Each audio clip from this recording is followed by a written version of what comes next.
Delphi really do to be inclusive, talk about equity issues and talk about racism and bias and see how we can make our campus a better place.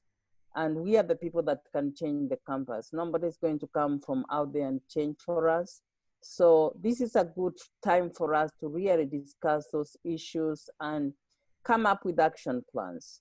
You know, what are we going to do on campus to really diversify our campus and make sure that everybody feels that they belong on campus. And so I'm excited about this, and thank you for inviting me. Diversity issues, equity issues, inclusion issues are my passion. And so whenever I'm invited to talk about it, I just love it because I'm passionate about it. So I'd like our panelists, Kevin, Paul, Mike, Isaiah, and Josh Misit, to introduce yourself so that we know who you are. We'll start with Kevin. Yes, I'm Kelvin Campbell, Associate Head Coach for Track and Field.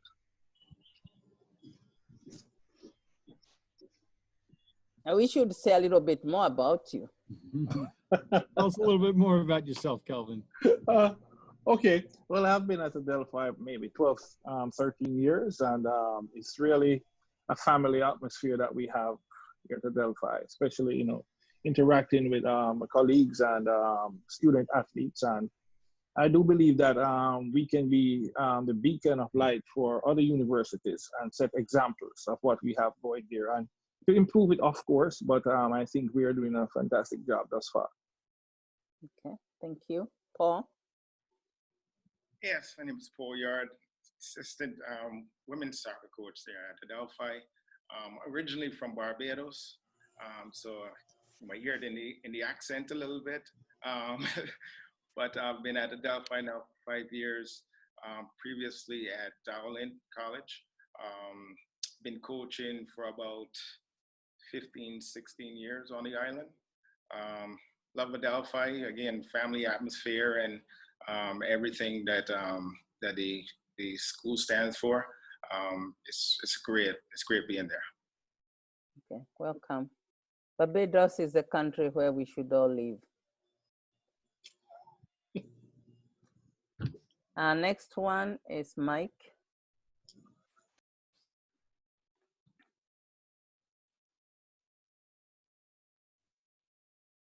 Yeah, I'm Mike.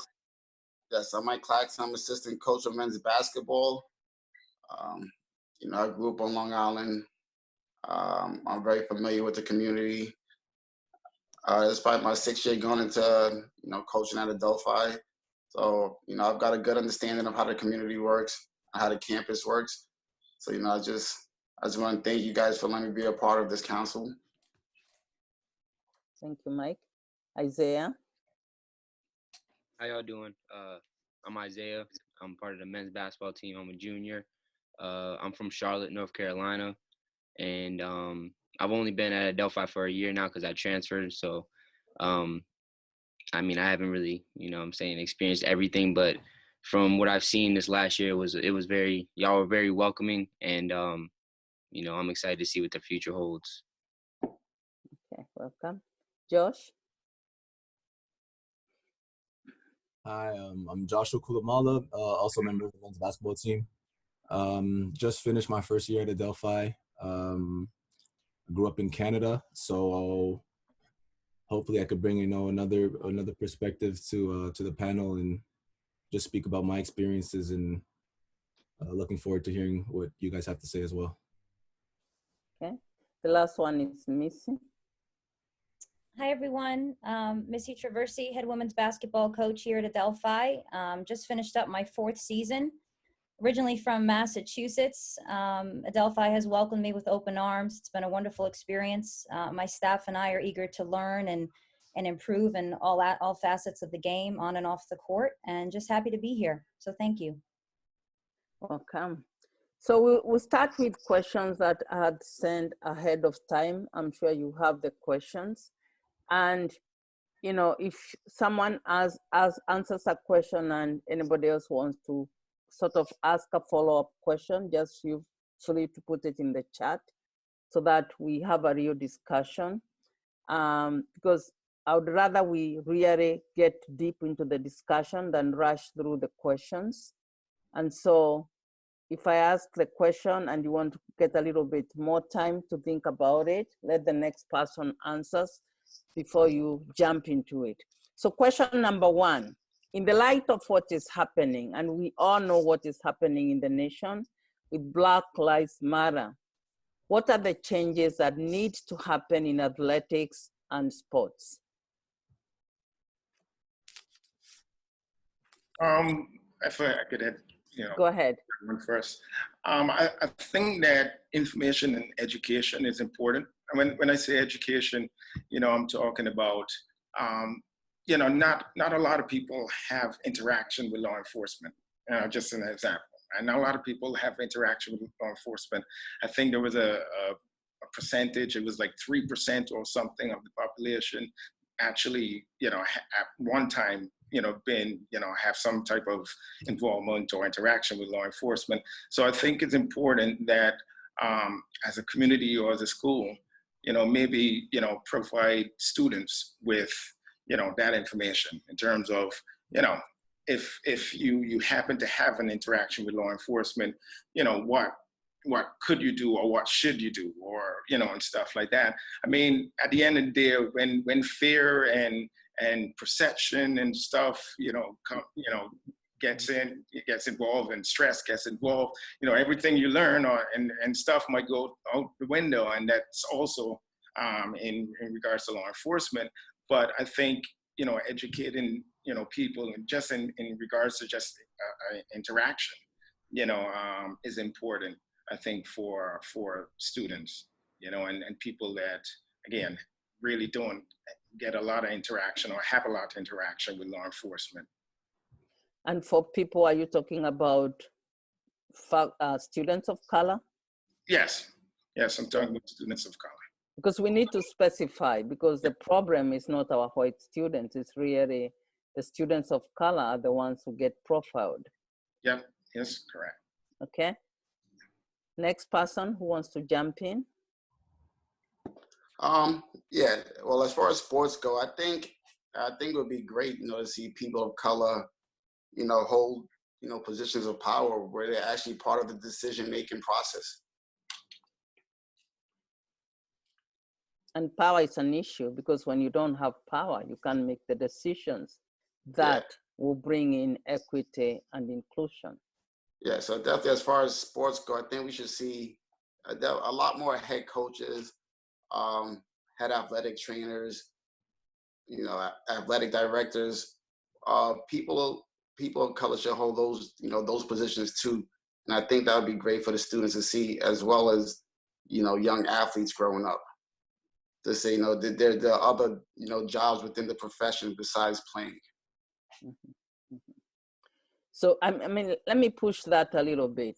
Is it because you don't have people of color who are qualified to hold the positions, or is it because of biases? Well, what I think that the issue is, there's a gap, between people of color and the actual decision makers for certain jobs. It's not that, they're trying to avoid them, they're just not in the same room. So they don't get acquainted, they don't get comfortable. And at the end of the day, that's what's really gonna get you a job, is someone being comfortable with you. Okay. So I'll push back to the question so that we can come back to the question. So you brought up issues of education, Paul. You brought up issues of power. So what needs to happen? What are the changes that need to happen in athletics and sports? So I'm pushing that back to those who haven't said anything. All right, I'll go. I think before we can get to education, we have to have an awareness of what is happening first. And once we have that awareness, then we have to now educate and not teach, because teaching is really what you know. You can teach what you know, whether it's wrong or right. But when you educate based on truth. And I would say that when you have knowledge, and knowledge is not entertainment, really. you become the recipient. When you become the recipient of knowledge, you have a right and an obligation to use it and use it effectively. So what is happening here, I believe, is that the knowledge has not. We lost you, Kevin. You're on mute. Oh, sorry. And because the knowledge is not in place for us to make good, sound decisions, then it goes by what the status quo is. And I think once we get involved in the decision making and we have the knowledge and we understand where we're coming from first, and we take care of that problem, I think we can move forward much better, because the status quo is still there. So the way of doing things is always going to be the way of doing things. You're still on mute. Oh, don't know why I keep muting. Yes, I don't know what was the last thing you heard. Status quo. Yes, I think once we go beyond the status quo and we have what needs to be done, I think we need to pretty much, I would say, if I could use this slightly, like a woodpecker with a headache. Because if we rush into things too fast, then what ultimately happens, you're going to have a pushback, and that's going to be more chaos. So I think we need to start the education process. Okay, sounds good. The other, Melissa, you want to jump in? Because I see you're next to Kevin. I think from my perspective as a head coach, I've had some time to reflect on this, and I think creating an atmosphere that empowers our student athletes and embraces our differences is something that we need to improve upon. And we want to bring that environment into our everyday life. And I think when they feel that, they trust us, there's safe space. And that's important. And I think as a head coach, that's an environment that I want to foster. And I know I can do a better job, and I know my assistant coaches can as well. So that's something that we're going to be focusing on moving forward, and just having that growth mindset and kind of getting away from the old ways of doing things. So, giving our athletes an environment where they feel safe and they're trusted, those are goals that we have moving forward. Mm-hmm.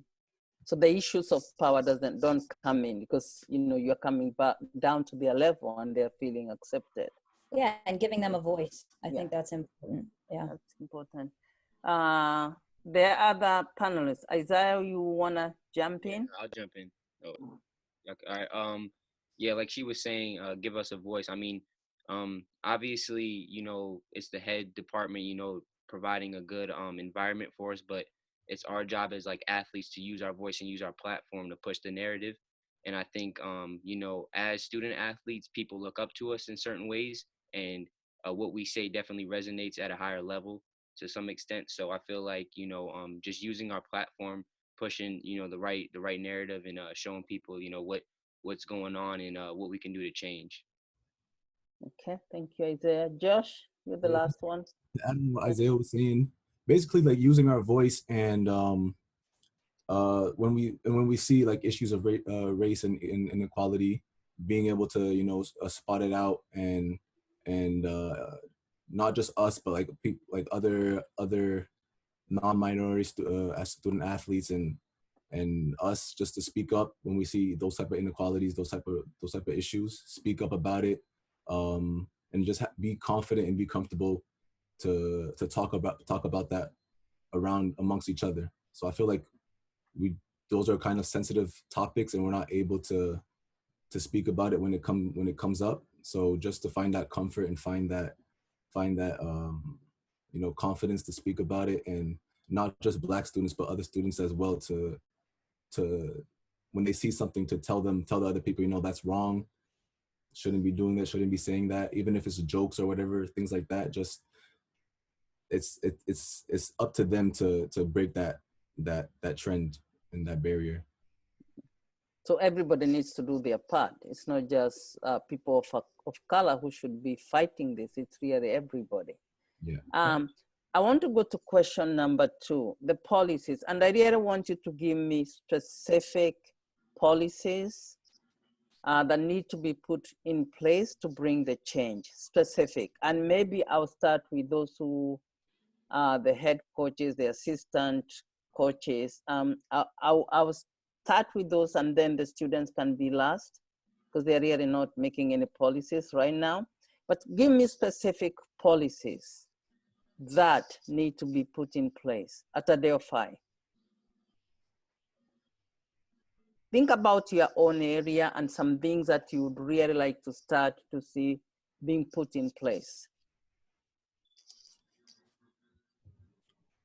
I'll jump in if you don't mind, although I'm not an official panel No, member. jump in, Danny. Okay, all right, I'll jump in on this one. I mean, I think that one of the things that I've seen across campus that I think is very effective, that we need to do a better job in athletics, is having our job search committees take the bias tests and talk about all of the biases that people have when going through job searches. So to get to Mikey's point about you know, about having people of color in positions and, you know, head coach positions and positions of power and things like that, I think that you know, sometimes we don't know what our own biases are, and I think if all of our I think we can do a better job in the athletics department making sure that everybody's taking those biases tests and going through. I think they have a training now for that. Yeah, I give the training for that. Yeah. So I'm giving the training for such committees. Okay. Yeah. So and you're right, Danny. Everyone has bias. Everybody. We all have. I have biases that I still am working at. So nobody's innocent. We all have biases, and it's something that we all have to gear towards eliminating from our system. Right. So the search committee is one concrete thing that you could do. Other people who are in positions. I think just in general, you know, conducting surveys and stuff and hearing from the students themselves, you know, just to get a sense of their feeling and their belonging, you know, if they feel a sense of belonging, you know, on campus, and then using their ideas and thoughts and stuff, you know, to come up with different innovations or different things that, you know, could support their thoughts or their insecurities and stuff, if they might have. And again, that might be, you know, from, you know, a wide, you know, range of situations or things. But I think listening to the student body and again, just getting an idea of their sense of belonging and stuff like that is important, you know, to form these policies and make these policies and effective policies that would really mean something to the student body. Mm-hmm. And we're actually thinking about doing a climate survey for all faculty, staff, and students for the whole campus. Yeah. Because that's where you start. You find out what the climate is, and then you look for solutions. Yeah.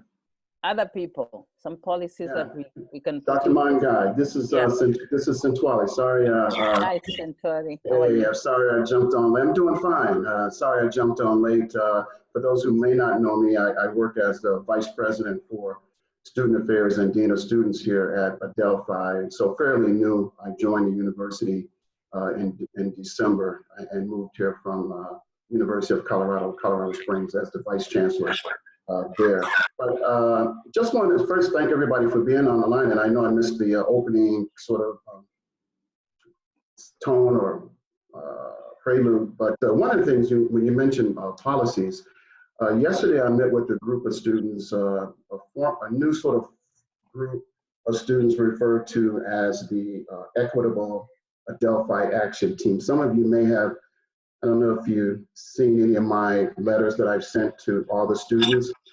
So I don't know if you have or if you just went delete or not, but so I sent a couple of letters out in response to the protest and so forth and just share my thoughts. But I certainly had emphasized that when we look at history, a lot of times it has been students that have made the big difference and have made a big difference going back to the 60s, 50s. Students have just raised hell about the expectations they have for higher education. And many changes have occurred, and many of the things that we take for granted, it is because of students made those changes. And in some cases, students were killed. So students can have a profound voice, but as I serve as an administrator, I'm certainly not expecting students to carry the banner in terms of fighting racism. I certainly expect students to certainly, do their part and raise consciousness to some extent, but it is up to senior administrators to support our students. And it's our goal for our students to graduate successfully and move on to the next thing. But I say that about this group, and I don't know for the students, how many of you saw the letter that I sent out, or a couple letters?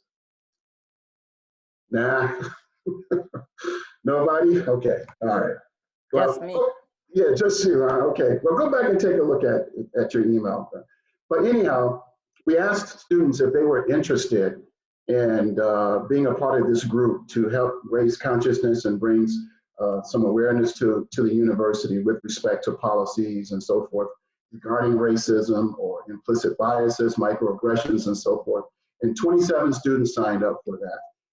I don't know, I can't remember all the names yesterday. I don't know if any were athletes or not. But a couple of things they brought up. They filled out a little survey, and they mentioned some of the things that would be helpful, and it was already talked about, faculty and staff going through training to sort of understand their own biases. And we all have our own cultural perspectives, and we all have our own lens in terms of how we see things. But it was an expectation from these students that faculty and staff be required. And sometimes when you say mandate or something, you get an interesting response sometimes, but it is their expectations that as staff and leaders and faculty, that we need to have a knowledge of ourselves and be aware of things that we are doing that could be contributing to the problem. They also talked about student clubs and organizations going through training, and it's required. And there is this program, social justice diversity program, that student leaders of organizations go through, and those who are in fraternities and sororities go through, including safe zone training. But not every student go through it. And this group suggested that every student that's in a club and organization have some sort of awareness, some sort of education. They also talked about the first year seminar courses, embedding cultural diversity or social justice, or also somehow reflecting global trends that are happening in the world to raise students' awareness about diversity, and just embed it in the first year seminar, or create a course that's required by all students to complete. That's not new. There are institutions that do that. So these students brought up some of those kinds of things that they thought would be helpful to raise awareness, raise students' consciousness, and just raise their awareness about how the world is changing. And that, I think one student mentioned that even if they did it just for career readiness, that many corporations and organizations are hiring people who have the experience of working in different groups and cultures and don't freak out over differences and those kinds of things. And so people even just raise their awareness and culture just to impact and develop their own portfolio for their career. That may be motivating for students. So those are a couple of things that student group mentioned. And for students who are on here, I know as athletes, you guys are tremendously busy and got so many things going on. But for students who might be interested in participating in that, reach out to CSI or the Center for Student Involvement. Thanks, Dr. Manga. Thank you, Dr. Bakari. Let's go back to the policy, because I really want to hear some. Danny mentioned the search committees. I think, Joshua, you mentioned about things that students might say. What about your change in the student conduct? Because that's something that you can do immediately. So when there's a bias, or when students giving racist jokes during athletics, those are something that you can immediately do when it comes to student conduct. Melissa, I think you like to be called Missy. Melissa, where's Melissa? Yeah, you right. mentioned something about building trust. So what policy would you put in your area to make sure that the students of color feel they belong? Yeah, so I've thought about how we can do a better job from the top down and making them feel more comfortable We have currently 15 players on our roster coming in. So that's a large number for us. Certainly different cultures, different lifestyles, sexual orientation. There's things that we need to think about just in terms of practice planning, in terms of traveling, the food that we provide, the music that they listen to on the road trips. We have to make sure that we're thinking about these things as we plan. Everyone's motivated differently. I think it's very important to have conversations with our players early on in the preseason and learn them and truly have an understanding of where they come from and their struggles and their family backgrounds. Those conversations need to happen much earlier on. And that's the goal. I would like to also start bringing in speakers to talk about overt racism. We used to do a speaker series, and I would like to start doing that so we can bring more education to all of our athletes on the women's basketball program and the coaches. So those are just a couple of things that we've been, as a staff, been kind of mulling over, and definitely looking forward to putting that into place. And those are things that you can start to put in place in the fall.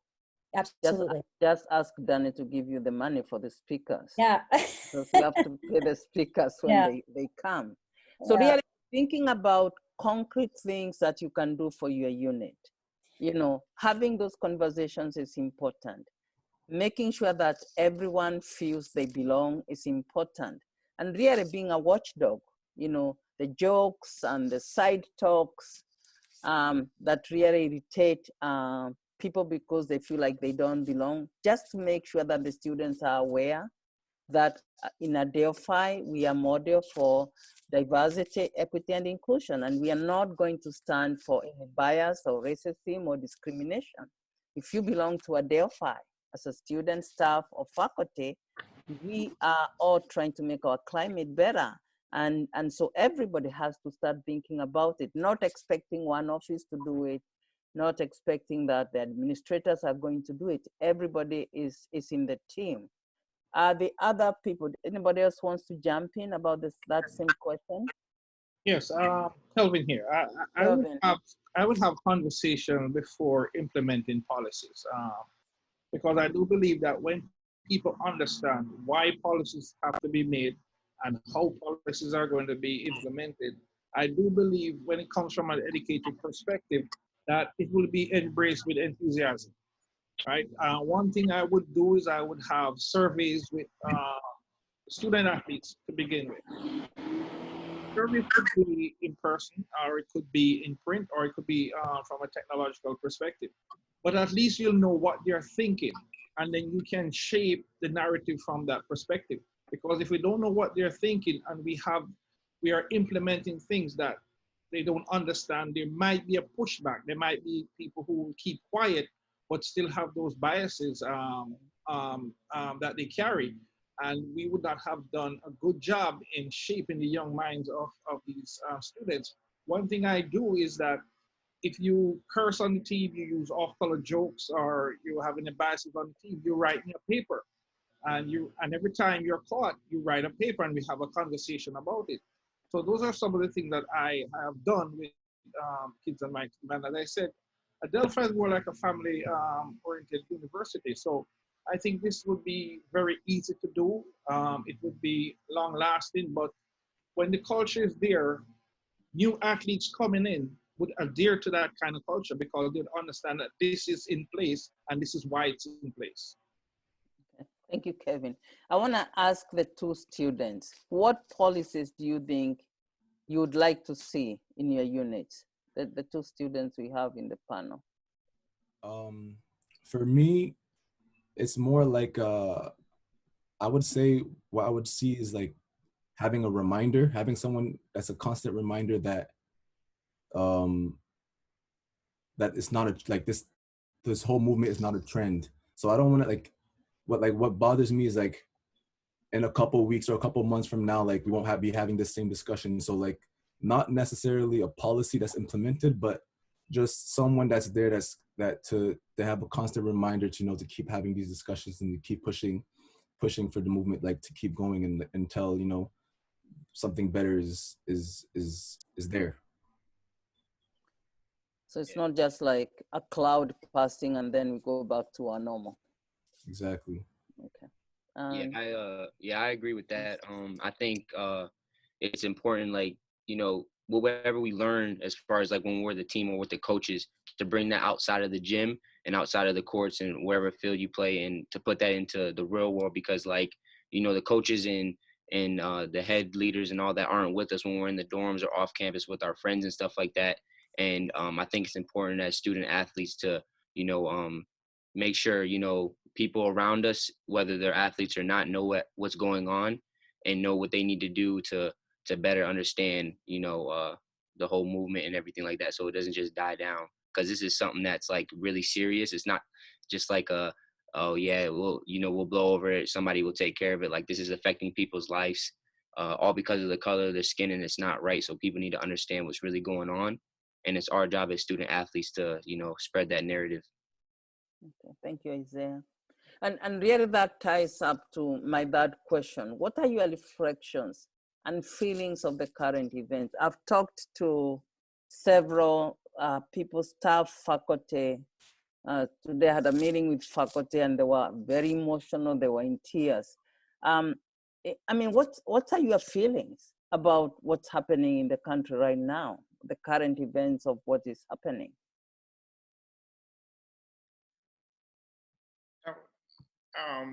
You know, for me, you know, I had a conversation with someone recently, and you know, they told me about a conversation they had with their fiance and stuff at the time, and you know, fiance, you know, she drives a nice, you know, BMW and stuff like that.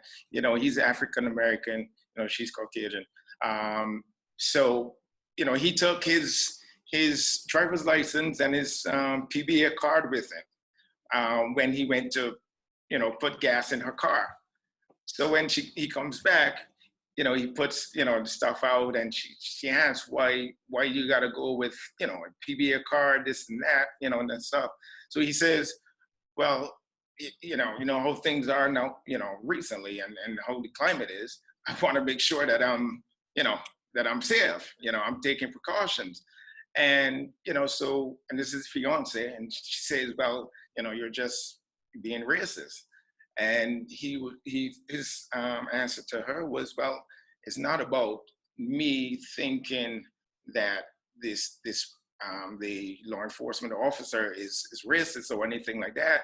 It's how they look at me as a black man. You know, I'm driving a nice BMW, you know, so the perception might be, okay, where did he get that from? You know, what, you know, that kind of stuff. And when I hear things like that, like stories like that, and you know, it's troubling, because it's like, well, you know, why is that? Why do you have to lump every individual of color, you know, as the same? Right? We're all different in terms of, you know, we're different people. We're individuals, right? We're not a group of people that, you know, because we have this, you know, we're the same color, that everything is, you know, we're identical in terms of our behavior, in terms of our mindset and stuff like that. So when I hear things like that, you know, it's not, you know, it's very, very discouraging, because, you know, again, we're different, you know. So I think that, you know, getting people to think or to see you as an individual, right, and to learn about you as an individual, and not you as a race, you know, is important. And again, it was very discouraging to hear stories like that. But those are things that, you know, in this climate, you know, kind of, you know, everyday things nowadays, you know. Yeah. And I think that's why we need to make our campus a safe haven, because outside there, you might feel like it's not safe, you're worried, you see a law enforcement and scares you. But you come to campus, you feel you belong. At least you have a place where you can breathe. But if you're coming to a campus where you feel like you don't belong, it's like you have nowhere to turn. And you know, I'm talking to faculty who are saying they're tired. They're tired of fighting something that they don't see, you know, the results. It's out there, it's on campus. And so really it's about making our campus, a family, a safe place for everybody. Other reflections and feelings of the current events. I'd like to speak. Yes, Joshua. For me,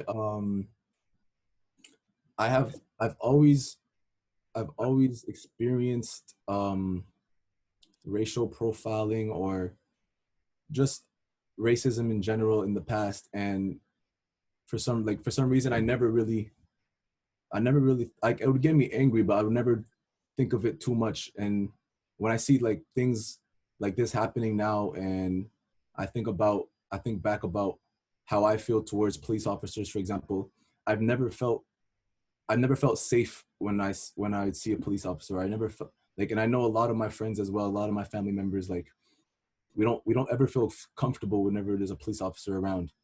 And I think about all the things that I've been through, and it's like when I see all of this today, it's like it's not just me. I realize it's not just me going through it. Like it's really the whole world. Like all like Black people around the world are going through this, and it's just it's scary, and it scares me. And I'm here in the neighborhood that I live in now, and it's like I never thought that I would have to hesitate when I want to go jogging in the morning, or I never thought that I'd have to watch what I do, watch what I say whenever I'm going around specific areas around the city. And it worries me, because this is things that happened, you know, when my grandmother was young and things like that. So I'm like, what's gonna happen in the future? Like, if things haven't changed now, what makes me comfortable saying that it's gonna change later on? And like, it just worries me, like, that my kids would have to go through the same thing. And I have 5 younger brothers, so like I know I could take care of myself, but like, who's gonna take care of them? You know what I mean? And situations like this it's just very, very, it's very scary.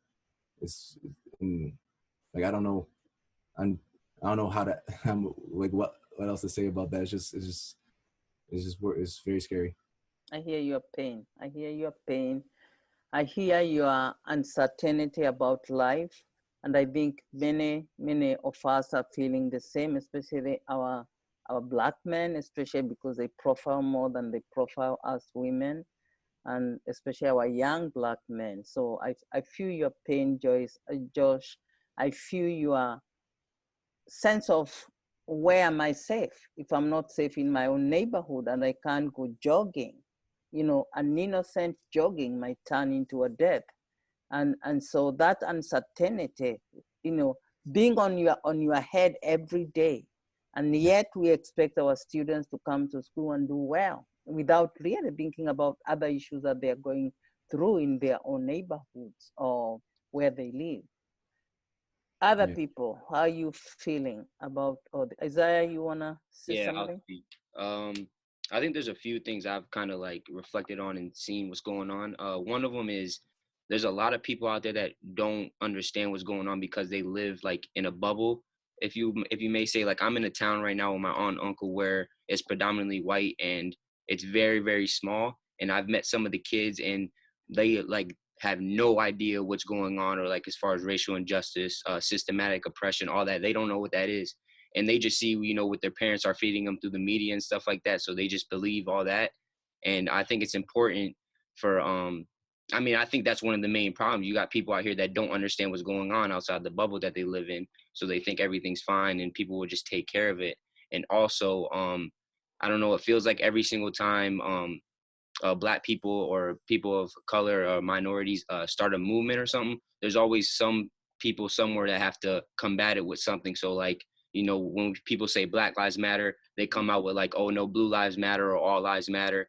And I feel like they changed the narrative in a certain way, because like they did it with Colin Kaepernick when he was kneeling for the flag. Everybody was just saying he's disrespecting the flag, disrespecting the soldiers, but he came out and said exactly what he meant by it. He was just saying that, you know, that flag stands for something and people of color aren't getting treated the same way as people, you know, white people. And there's a lot of people that like to change the narrative and switch words and be just on the opposite side for some reason, which I don't understand. I think it's blatant ignorance and disrespect, and it just doesn't make sense to me. But I feel like that's just a big problem in the world today. There's always somebody that has to say something negative to it, and not people all on the same page when it comes to this movement, you know? Mhm. It's really trying to negate the feelings of what Black Lives Matter is all about. So we start something else to distract the other people, because, you know, if we say Black Lives Matter, what are we saying, you know, about, you know, other people's lives? And really saying Black Lives Matter, you're not saying other lives don't matter. Yeah. You're just trying to bring out that the oppression and the murders that have happened is something that the whole nation needs to look at, because Black people are people too, and they shouldn't just be killed. And so I understand what you're saying is, you know, when you see that, it just discourages you, that the ignorance and or the denial. And there are people wearing masks, not wanting to really know what is happening out there. You know, you wear a mask, you really don't care about what is happening to humanity. So you live in your own bubble and you really don't know. And that doesn't help to improve the climate, really just makes it worse. Other people, what are your reflections and feelings of the current events? Well, Yes, I like to jump in and say Yeah, something. Jamin, hey, go right ahead. Go right ahead. Okay. Well, just agreeing with my teammates Isaiah and Josh. What they're saying is like a bunch of for me, it's like a bunch of frustration, seeing everything that's going on in the world, and you know, like when you see something like that, it's just like, again, because like I remember like just years going by. You like in 2017, it was Trayvon Martin. You know, I remember Sandra Bland still to this day. So it's like another video, it's constantly coming up again, and it's just like you're tired of it. You're tired of it, and the more and more when the George Floyd incident happened, immediately I felt this emotion of like anger and frustration, you know. But as time passed, it's more now. I feel like the more focus is like, instead of finding like using your emotion to you know, attack your strategy, I think we got to move like mentally focused, like strategical, like what are we going to do to make changes the right way. So I feel like it's important now, like what Isaiah brought up, with people that are not understanding the situation, or they live in the bubble that Isaiah is speaking about. It is about empathy. I think we gotta empathize with this situation, even if you can't relate to it.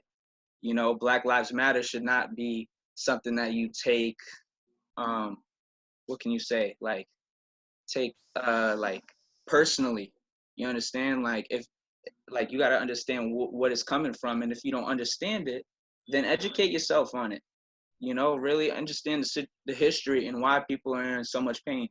And I feel like during this time, a lot of people, you know, I know personally myself, I educated myself a lot on it, and sat back and read more, and seen what's going on in history, and understand it even more, that this is not right, and we have to make change for it. So I think it comes down to having tough conversations with people to break that barrier. And we got to implement with teams, right? We have to implement from day one, if embodying in our culture, that we got to have respect first.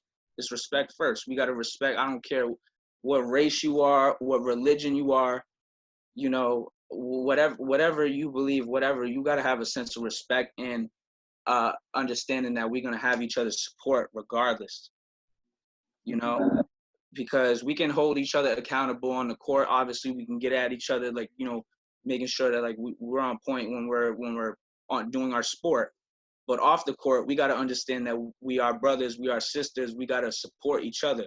So I think it's time to move in terms of using your heart, and empathizing with the people, empathizing with the movement, empathizing with the people that are in pain right now, which is the Black community. It doesn't matter who it is, what color, what race. Everyone got to empathize with it and support it, because I think personally, it's not a race thing. It's a human thing. We can't see these things and not be bothered by it. So I feel like with that, we have to empathize, and we also got to move with strategy in terms of what can we do to make changes in our communities. One thing that I brought up in in our team meetings for men's basketball is the opportunity to vote, right?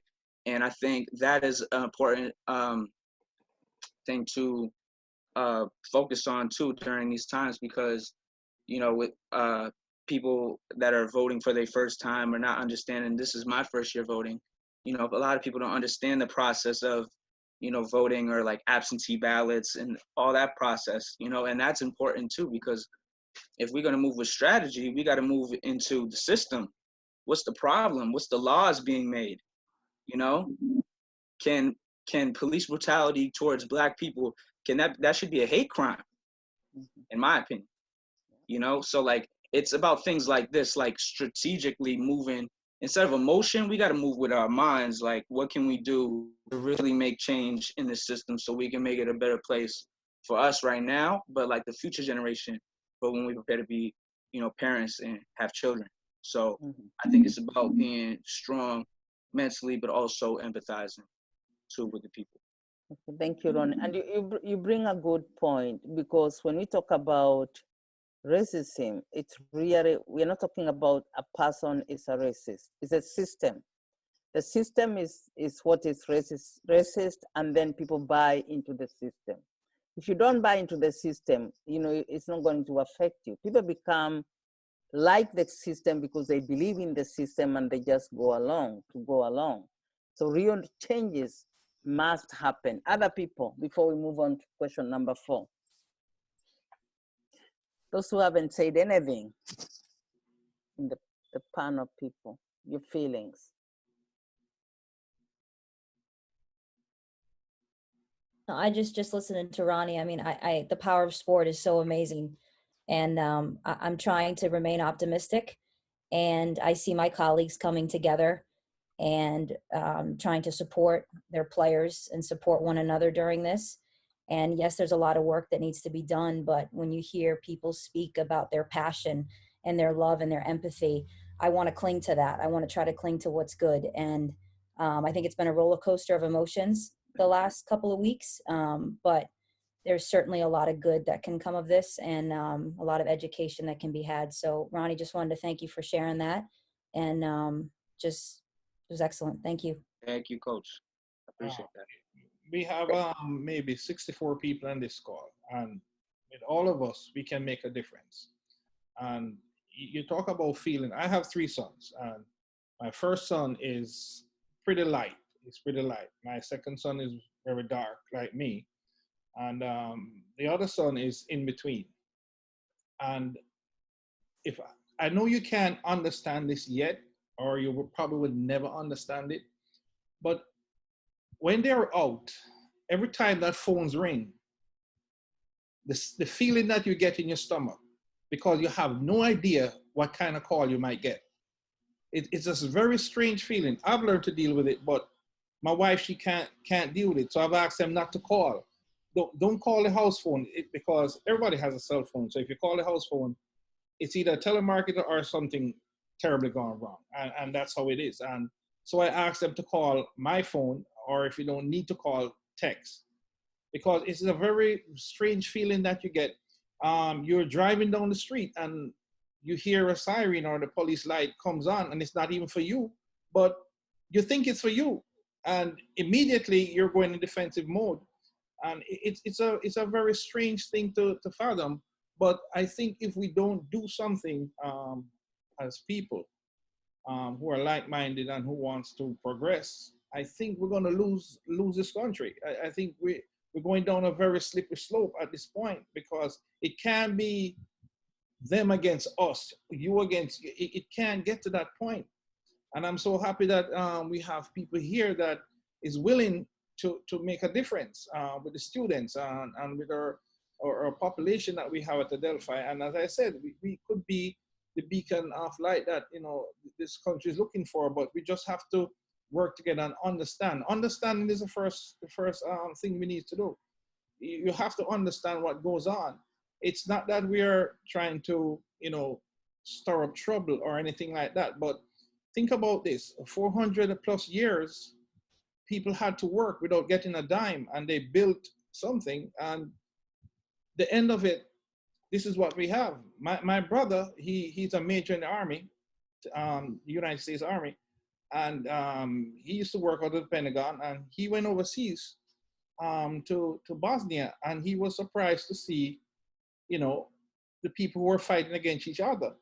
But when he came back, he was passed up for promotions, not because he wasn't qualified, but because they just didn't want to give it to him. And it's everywhere. And so as young people here, we have to start making a difference big time, big time. And if we make the difference, we start with a difference, it will be a domino effect. You think about George Floyd, I mean, this is Lloyd George. This is a guy who was a no-name person that actually stirred the entire world. That's a very strong statement. If this little guy who nobody knew started this entire movement, that means that there's something wrong with what's going on.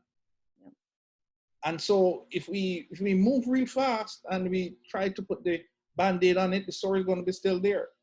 We have to address what the wound is, right? And I can't put anything on anybody of who is white. I mean, you had nothing to do with what went on before your time, but you have sympathy and the privileges that you afford.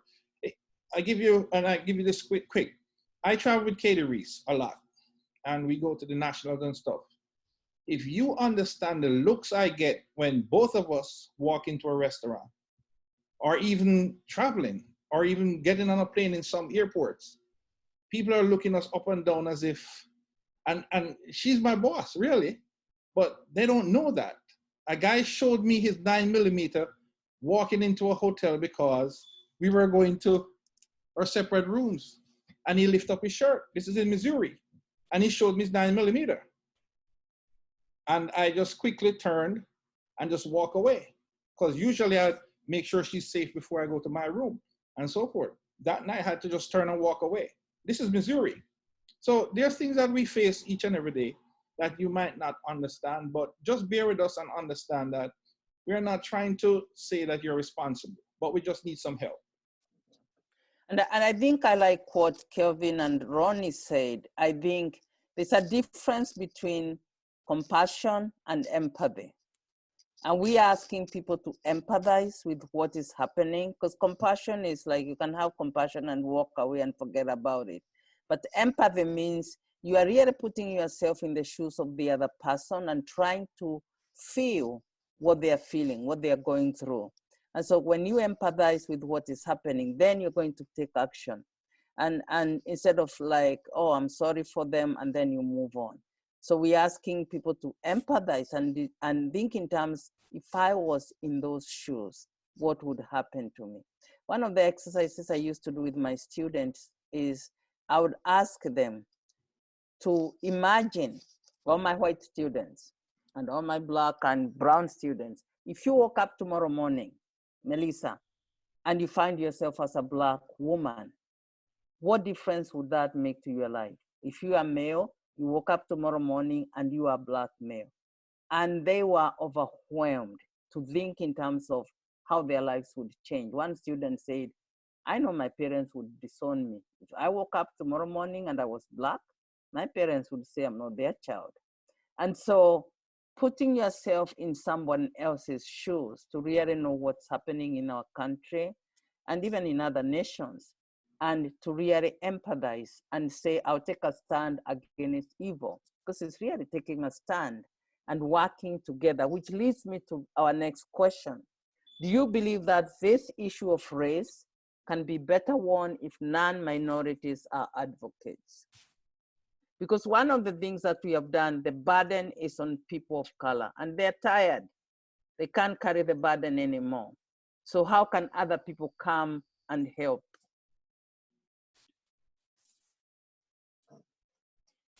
It should be a collective effort. It can't be one-sided, because if we're assuming that some people don't know, now how can they do something about something that they don't know?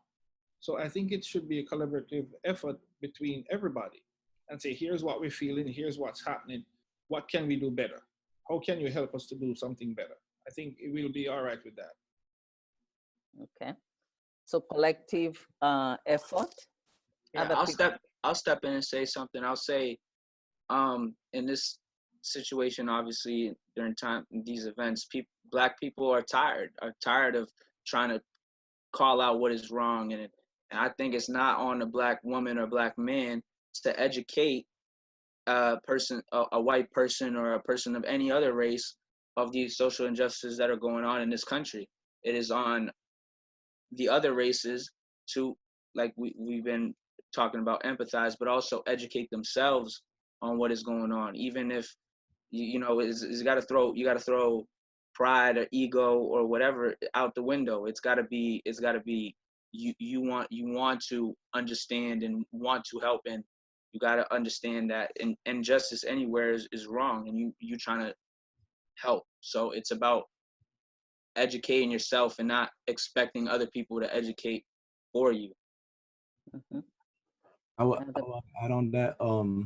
I do feel like it's a collective effort, but also there's a lot of things that we don't see behind closed doors. So like, I think it's important for you know, members of other communities to speak up when they see racial inequalities and any type of thing that's wrong. It's important for them to speak up, but also it's important for them to teach, you know, their kids the right thing. Because racism is something that is learned. I don't think you're just born with that type of mindset. So it's important for them to, you know, teach their kids and teach the future generations what's important. And people are more than just their skin color. They're more than, it's about the person. It's not about their skin. So you judge people by how they are, how they act. So it is a collective effort, but it's important for us to teach the future generations, and that's eventually, you know, how racial equality is going to be achieved, in my opinion. Okay. Mike hasn't said anything for a long time. Yeah, just following up. I mean, I would say it's very important. You know, at the end of the day, what it does is, you know, it makes racist people, you know, uncomfortable. You know, it makes them uncomfortable in what was usually a comfortable environment. You know, a lot of times when they're in those environments and there's no people of color to, you know, to speak up or say anything, a lot of people just go neutral. Like, well, I guess, you know, there really isn't a reason for me to say anything. You know, it's just going to make this entire situation uncomfortable for everybody. But no, you have to go ahead and do that. And that's the only way we're going to start driving out hate, is just to show them that there's more love out there. And actually, if you watched all the demonstrations, our white brothers and sisters were involved. And that's why the movement was strong, because everybody was involved. It wasn't just Black and brown people. Everybody was out there. So really, it's teamwork. It's everybody getting involved. And that's how you advocate for each other. It can't be just people of color, you know, trying to change the system. Everybody has to buy into the idea that racism and bias and discriminations are not good things for the country, and everybody has to come on board and do something about it. If there's no comment, I want to combine question number 5 and 6. Question number 5 is, as a student athlete, how did you deal with issues of race and diversity? For those who are not students on the panel, what was helpful when you were a student athlete? So both, could you answer? The students and the non-students can answer. Either something that you're dealing with now about race and diversity, or how you dealt with it in the past when you were a student. Sure, if I could tackle that one first. So, I mean, listen, played, 20 years ago, right? So different times. But at Dowling College, I remember here we went to the national championship. We had a team of 27 players. 4 of them were American. Everybody else, the other 23 were from all over the world. We had, people from the Caribbean, people from, West Africa, Scandinavia, Europe, so it was a really diverse, group, right? In terms of just, race and just, where you came from and stuff, nationalities and stuff like that. And we were one of the closest, that was probably one of the closest teams that I've ever been on, right? As a player, and stuff like that. Even on my national team, I mean, we're all from the same country, but, being on a team like that in college, it really opened my eyes, to just different, just different people and, and stuff like that. And I think part of it, and I just had written down a couple of things, just going back a little bit, but part of it, I think, was, learning about yourself as a person, right? First, you got to learn about yourself, and I think somebody mentioned about your own, thinking or learning about your own biases or being aware of your own biases and stuff like that, and examining your attitudes and that sort of thing. We celebrated our differences. There were 27 of us, and we were all different. So that was something that we, was really, good for us. And again, we were individuals, although, again, I was from Barbados, had a couple of people from Trinidad, we were all different, right? No matter we're from the Caribbean, we're still different. So I think that, growing up on that team, or at least playing on that team, opened my eyes to a lot of things, and it was positive things. Of course, everything was on flowers and berries. You had your bad days, but I would say playing on that team, was very, it really brought something to me in terms of a different light or a different vision on just my way of looking at the world and looking at other people. Anybody else? Yeah, I mean, going back to when I was, it wasn't that long ago, being a student athlete, I really just, I leaned heavily on my teammates. For the most part, they were guys like me. They came from the same background. They grew up like me. We grew up having the same dreams. Grew up, trying to accomplish those dreams the same way. So, a lot of times, that's who you're gonna lean on, because you're with those guys most of the day. Okay, thank you. Because when I think about athletics, Danny, and sports, I think that's where teamwork really works. Because when somebody scores the ball, you don't care what color they are. You can't say, oh, you're brown or you're white, don't score this, let somebody else do it. The teamwork really works in sports. And so it should be easier for you in sports and athletics to really see each other as in the same team, because if you don't work together as a team, you can never win. We all know that in sports. So it's the same thing when it comes to diversity issues. It should be a teamwork.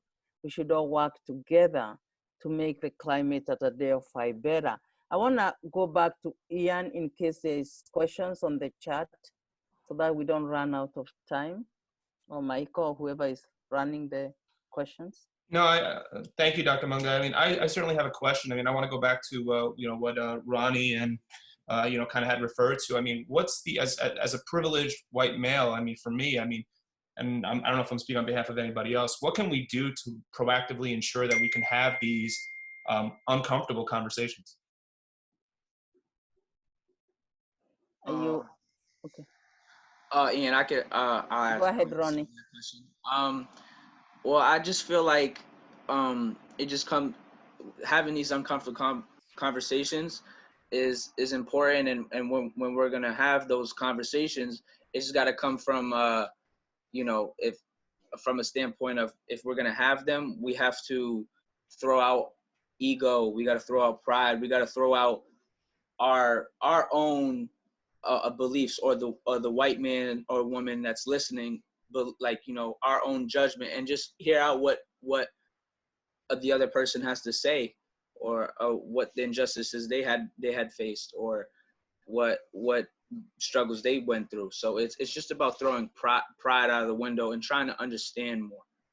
And it's not about, because you see, like, I personally have had some tough conversations with some of my friends, and talking about the injustice that's going on right now this year. And I've noticed that some of them, they had a quick response, what they had to say, or they just quickly already, responded to what I had to say instead of trying to understand what I'm trying to say or ask questions about it. Like instead of already having the answer in your head, think about what's being said and try to process it, ask questions, like that. I think that's what's important in terms of having those tough conversations. And I think also trying to really understand what white privilege is about.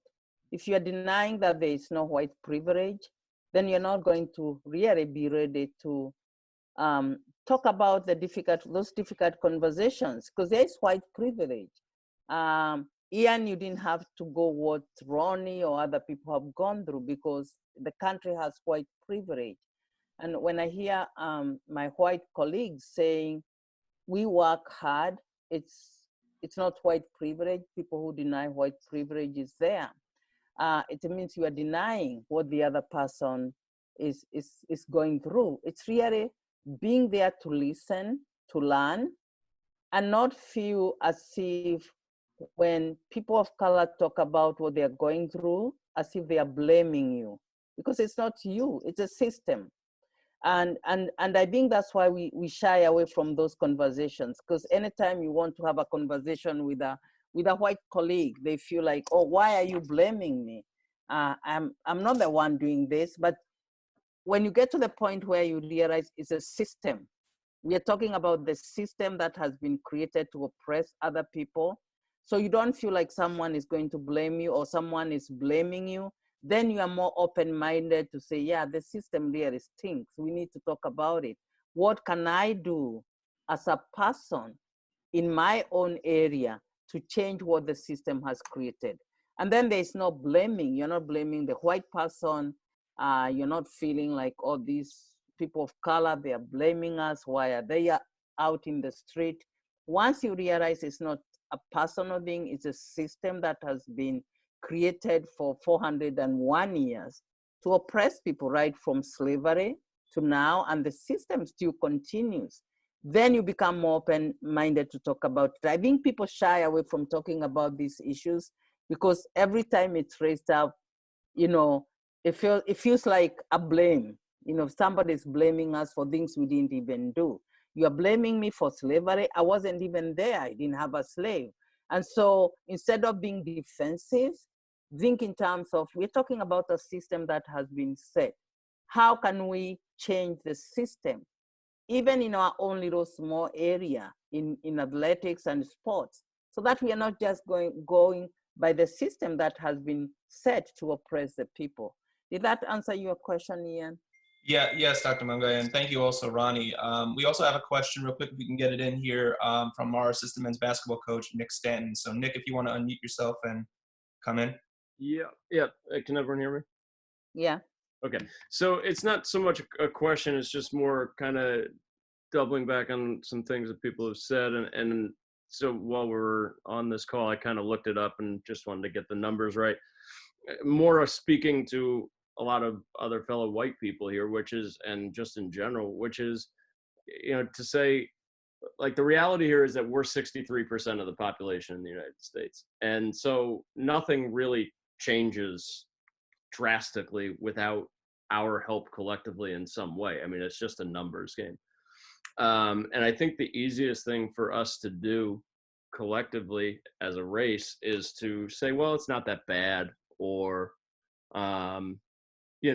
it could be worse, or, like relative to police brutality, say, well, it's one bad apple. But that's missing the rest of, like, that particular phrase. For example, it's one bad apple spoils the bunch. Like, that's the way to look at it. It's not like look at it the easy way and just say one bad apple, and I think we need to do a collectively better job of, when we're not on this call or when we're not marching, holding, and then Mike Claxton, Mike, you mentioned this, like, you need to do it when you're just with your, like, best friend and he says something that's off, like, that's how this stuff starts to change. It's not going to necessarily change just in these big movements, which are clearly very helpful, but it's got to change, kind of brick by brick.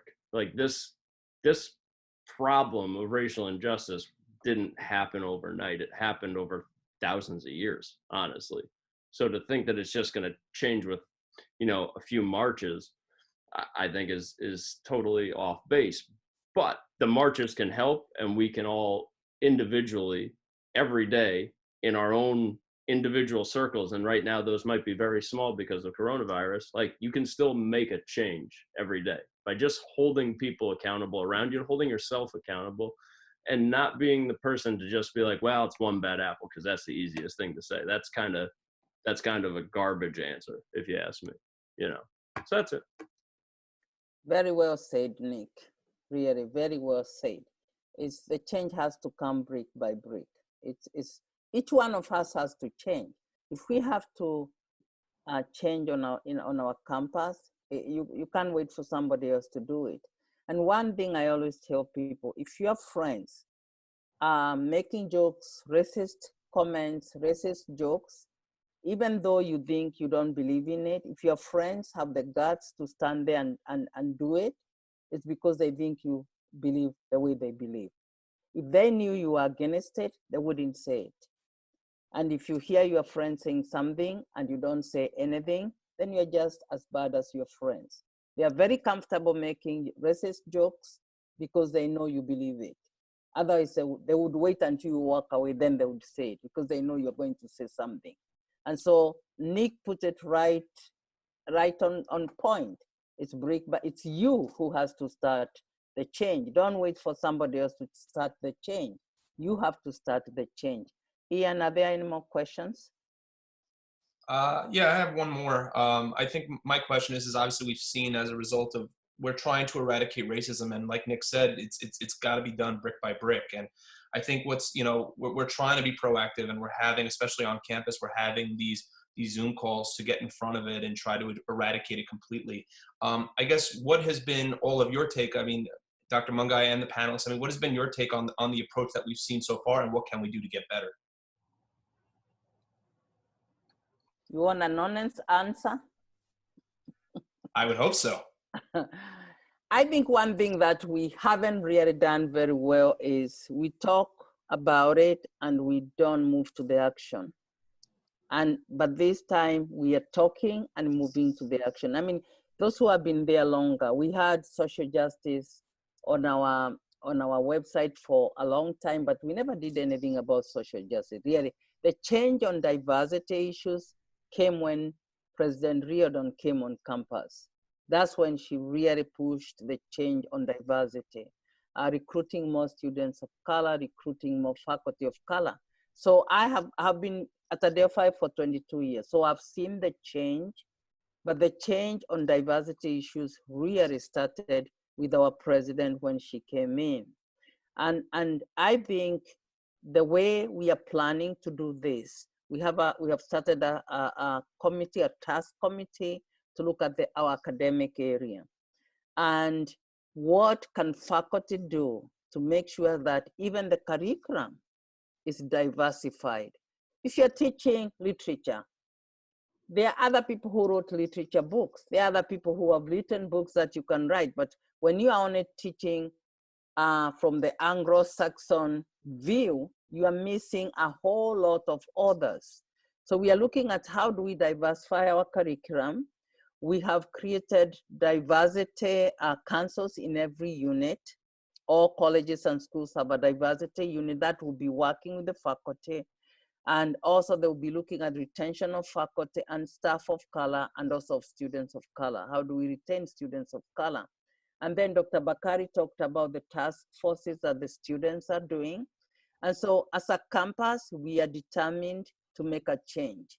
And I see we've been having several meetings with the faculty and staff, and students are included too. And so really, the change really can come if we have set goals and we have a timeline. We want to see this achieved. And the library is creating a section on diversity, literature readings, articles, research, and also resource for faculty to diversify their curriculum. So we are working on it. It's not just talk. We are determined that a change has to come to Adelphi. we are the model of diversity and inclusion. So we have to take the lead. We have a diversity certificate that faculty and staff, we have been offering that for the last, I think, 6 years. We are going to extend diversity for faculty, but diversity training for faculty and staff. And we are encouraging faculty to make sure that their programs really have a diversity course. Freshmen, first year, we don't call them freshmen anymore. First year students, general education, to have a course on diversity. And so we are moving in different areas. We're gonna train, we're gonna make sure that our public safety have taken diversity training. The shuttle bus drivers take the diversity training. So really, it's all over campus. Yesterday I had a training on diversity, a diversity workshop that I was doing for faculty. I had 26 people, and the president came and was in the workshop for 3 hours. She took the workshop yesterday, and she's an expert on diversity, and she's done a lot of research on diversity.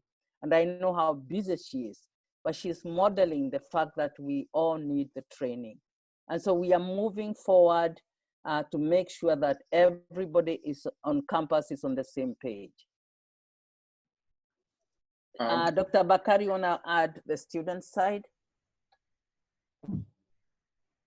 Dr. Bakari, yeah. Yeah, I'm sorry, yeah. I don't have much else to add to what you just said. What you just described is really comprehensive.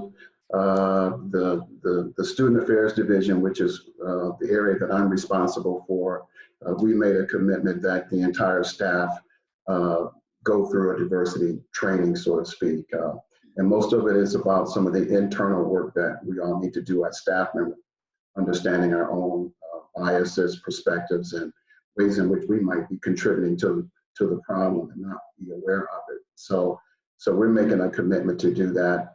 We're also looking at our, our strategic plan, which is the Momentum strategic plan. And so we're looking at our goals for the upcoming year for 2021 and looking at some priorities for each goal of the Momentum strategic plan. And we know that social justice, diversity, that will be a big part of it. But right now, I think one of the most important groups is this Equitable Adelphi Action Team, and that's going to be an important group that's going to give the university some recommendations in terms of ways in which we can make the campus better. So we're excited about that. And like I said, for any students that want to be a part of that, just reach out. You can reach out to me as well, but certainly reach out to the Center for Student Involvement. Thanks. Paul? Yes, I was just going to say, I think, especially coming on campus first time, when I first came to Adelphi, I saw a big difference in terms of just, everything being out in the forefront. You're seeing the flags around the school and different, just different things, on campus. So I did like the fact that, it was out there, that this is what we're about. This is our community. This is our school. And I really like the fact that is for everybody to see. I think that, we at least in the athletic department and stuff, we should keep, supporting like professional development and stuff, opportunities for coaches and stuff like that. I think, getting to know your students, on a bigger scale, or even just, from speaking from athletic department, your athletes and stuff, and just knowing that they're all individuals and diverse, because, if you have that, you could build a more diverse and kind of inclusive school environment, or school culture. And athletic, culture in the athletic department. I think those things are definitely important. And, I was also going to mention, maybe hiring diversely, a little bit more diversely and stuff, the bigger picture in terms of the school and stuff itself. Okay, and Dr. Munga, I just wanted to add also from the athletics perspective, this Diversity and Inclusion Council that put this talk on here tonight, We've had this council for, I think, coming up on 3 years now, Mike, correct? And so it's actually one of the first diversity councils in the school.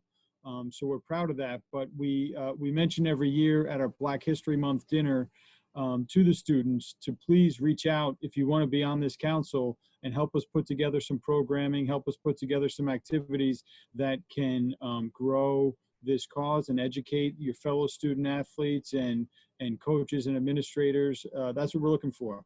We're looking for more people to be involved in it and help us get the whole department to be the best that we can be. Okay, so that's really what we're looking for, and I think we have about, at its biggest point, about 70 people on the call tonight, and there's probably about 13 people on the council, and there's plenty of room for growth. So please reach out to Mike or myself if you want to join the council and help us out. Thank you, Danny. And I'll reach out to you so that some of the other things that the other councils are doing, the diversity council in the other unit, there are some things that you can also do in your unit. So I'll reach out to you. Other questions, Ian? I'll open the floor to any questions, but I haven't received anything else. No, Dr. Mungai. Okay. So my last question was about social media and sports. What are some things in social media concerning sports and athletics that you think it needs to be changed or that influences?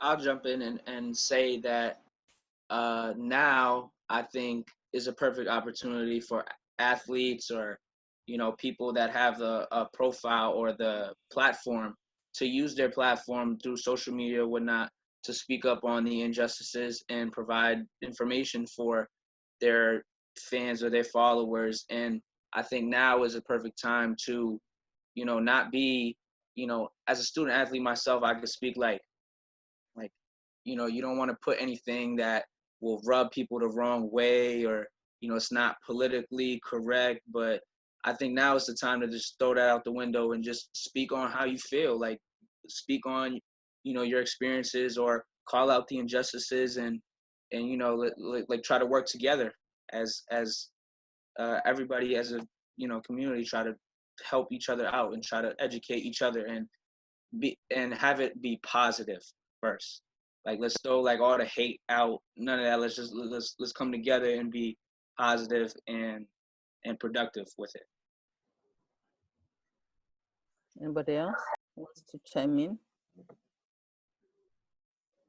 Yeah, I think as we grow as an athletic department and as a school, I think we need to put that more out there on social media for everybody to see, the parents and just the other students and maybe our conference, that we are actually taking the lead. As Danny said, they have a diversity group that's been out for 3 years now or more. I think we need to put that out there to let them know who we are and what we stand for. That's a good idea. I've asked all the diversity councils in the other units to have a website where they can showcase what they're doing in their unit. So Danny, maybe that's something you need to do, because it looks like you are far ahead all the other diversity councils. You have already been doing that for 3 years, and some are just forming theirs now. Yes, we do have a page on our website for the Diversity and Inclusion Council. So Ian and Emily have helped us put that together, and we keep that updated. And sorry, I think my dog is about to attack somebody here. I apologize if you hear him.